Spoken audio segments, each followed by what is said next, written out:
अस्सलाम वालेकुम दोस्तों, क्या फिर सहनी पड़ेगी निहाल को सितम या बदला हुआ रूप देने वाला है बदले की ललकार। ड्रामा सीरियल डैंग की आने वाली एक साल बहुत ही दिलचस्प होने वाली है। निहाल की वापसी एक पुरस्कार रूप में दिखाई देती है। ऐसा मालूम होता है जैसे अब वो मासूम निहाल नहीं रही बल्कि जुल्म और सितम का शिकार होकर एक नया बदला हुआ रूप ले चुकी है। वो शायद अब सितम का बदला लेने के लिए मुकम्मल तौर पर तैयार है।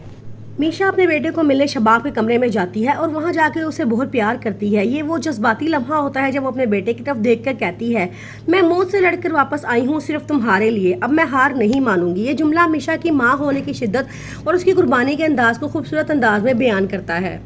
शबाब को जब पता चलता है कि उसकी गैर मौजूदगी में कोई उसके कमरे में आया था तो उसे बड़ा गुस्सा आता है। वो फौरन अपने नंदों के पास जाती है और कहती है कि आप लोगों की जुर्रत कैसे हुई मेरी गैर मौजूदगी में मेरे कमरे में जाने में। आगे से उसकी नंदें जवाब देती हैं कि ये हमारे भाई का बेटा है, हम इसकी सगी पुफियाँ हैं और हमारा पूरा हक है, हम जब चाहें उसे मिल सकते हैं। तो कहती हैं कि जिस तरह हमने निहाल का हाल किया था, उसे घर से बाहर निकाला था, उसे मार दिया था, तुम्हें तो अच्छी तरह याद होगा, क्या तुम भूल गई हो? हम तुम्हारा भी वही हाल कर सकते हैं। आगे से शबाब कहती है कि जिनके हाथ खून में रंगे हों उन्हें इस तरह की बातें जेब नहीं देती।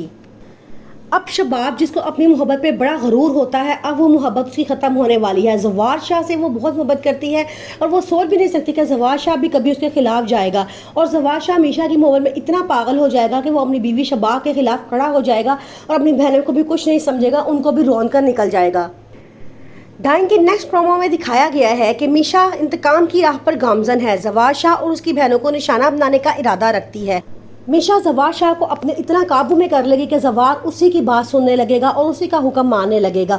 वो शबाब से दूर होता जाएगा और शबाब को जिस मोहब्बत पे इतना मान था एकदम टूट के उसके पाँव में आके गिर जाएगी। वो शबाब को उसी कमरे में बंद करेगा जहाँ पे उसने निहाल को किसी वक्त बंद किया था। अब बदले का वक्त शुरू हुआ है, मकाफात अमल अब शुरू होगा। अब वो शबाब उसी कमरे में मरेगी जहाँ पे उसने निहाल को तड़पा तड़पा के मारा था। मीशा जवार शाह का इतना इत्मीनान हासिल कर लेगी कि उसे अब मीशा के अलावा और कोई नज़र नहीं आएगा। अब बारी आएगी ज़किया और सोफिया के इंतकाम की, फिर उनको भी ठिकाने लगाकर अपने बेटे को वहाँ से हासिल करके वहाँ पे हुकूमत करेगी।